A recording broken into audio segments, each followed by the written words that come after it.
On the second shelf in the back, you can see some drawings that he did when he was in high school. Now that's Walt's drawing style. He was much more of a commercial artist, realizing very early in his career that he could hire animators that could animate a lot better than he could. So he stopped doing artwork then, and he went into story work and direction, which is where his talents lay. So you're really not going to find drawings by Walt Disney, even though his name was appearing on everything that came out of the company. On the left-hand side of the second shelf there is one of his scripts. And you can see how he would go through a script with his red grease pencil and make corrections and changes and suggestions all the way through. He was just very close to everything that came out of the company, whether it was a movie or a television show or a book or a new attraction down at Disneyland. On the right-hand side of the second shelf, his passport, when he served in the Red Cross at the end of World War I. And an interesting story behind this passport, because it has the wrong birth year on it. You may have heard the story that he wanted to get into the military, but you had to be 18. He was 16. He found that there was a Red Cross unit, however, that was taking 17-year-olds. And he figured he could manage that. That was only a year off. So after his mother had signed his passport application, he did a little forgery on it and changed the birth year. So when the passport was issued, it says 1900 as his birth year. He was actually born in 1901. He was sent over to France right at the end of the war. In fact, it was about a week after the armistice that they arrived over there. But he drove an ambulance and did other cleanup chores as the troops were getting ready to come home. Now the camera down on the bottom shelf dates from the World War II era. Walt was asked by the State Department if he would go down to South America on a goodwill tour for the government. Well, he said, I'm not a handshaker. I don't want to go on a handshaking tour. But he said, you know what I will do? I'll go down and make some cartoon films about South America. And the State Department said that's great, so they helped him put together his crew, and they flew down to Buenos Aires and Santiago and Rio de Janeiro, started soaking up the local culture. Walt took this little camera along and took vacation movies of the guys getting on and off the airplanes and going to makeshift studios and some of the big hotels and going to barbecues and things like that. Well, when they got back here to Hollywood and went to put together their first 4 cartoons into a feature they were going to call Saludos Amigos, they found it wasn't long enough. So what they did, they took some of Walt's film footage that he'd taken with his little camera, and they used it as connecting footage in between the cartoons. And essentially it turned into a travel log to South America by the Disney artists, and as you went to each country, you saw the cartoon film that they made there. And it worked out real well, but kind of rare for the head of a motion picture company to take some film footage with a camera that tiny that ends up in one of the company's theatrical releases. On the left-hand side of the bottom shelf, you can see 3 awards, which are indicative of the 960 awards that Walt Disney won during his lifetime. You've got an Oscar there, a Golden Globe, and an Emmy. Walt Disney was the record holder when it came to the Oscars. He got 32 personally, which is way more than any other individual.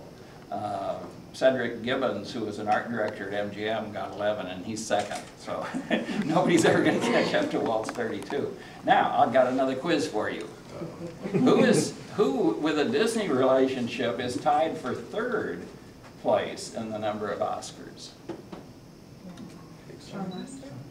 Roy Disney? Dave Smith. Hey, no special tours. What category did we tend to win Oscars in every year?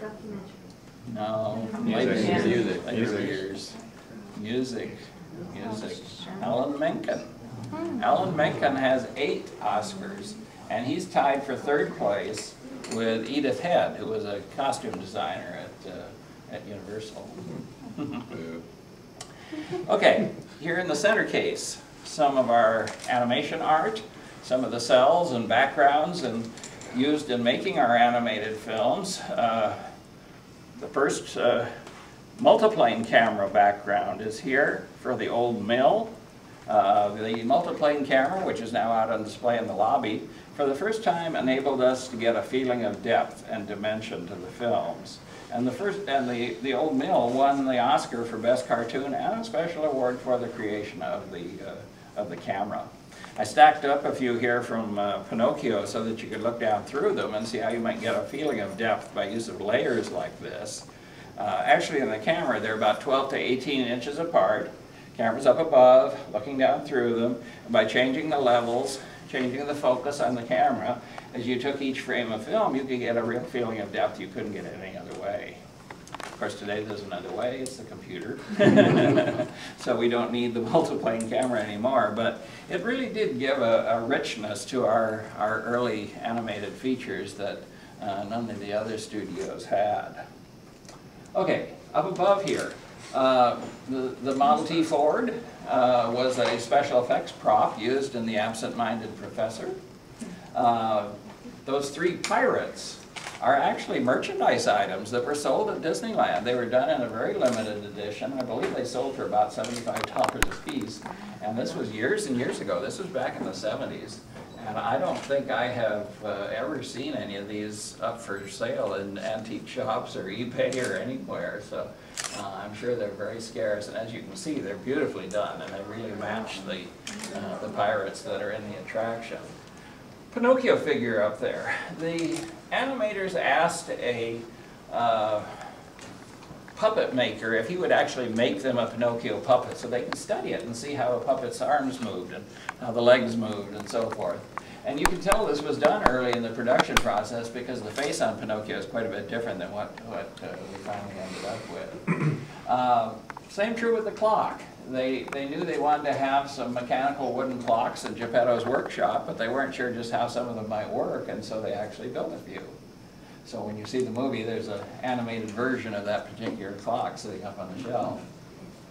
Now these models here of the Disney characters are done for the animators, so they can have something dimensional on their desk, be able to turn it and get a feel for the characters from different angles. If they're doing a scene, for example, with Aladdin up here moving away from the camera, it's useful for them to have something dimensional like this so they can turn it and see what does he look like from the back.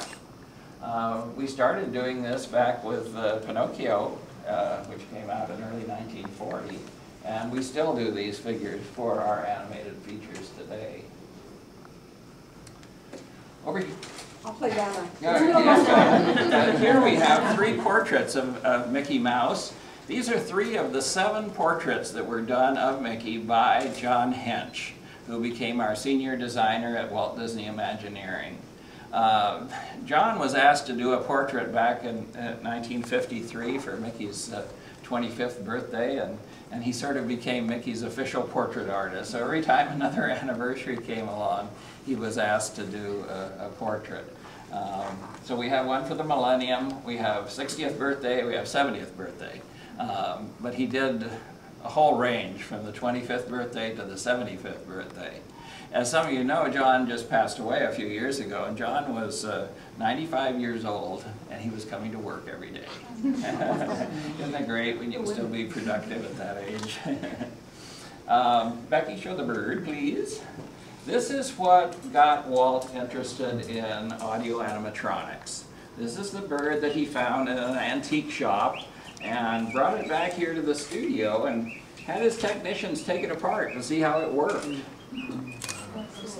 He thought, we've been doing animation on film for years, it'd be fun to try some dimensional animation. So he then hired a sculptor to work on some human figures, and there's 4 of them there on the front of the shelf there. The first one is Buddy Ebsen, the actor. Next one you may recognize, Ward Kimball, one of our animators at the time. The next 2 there have movable lower jaws. They wanted to see how they could get realistic mouth movements if they were going to have the characters talking.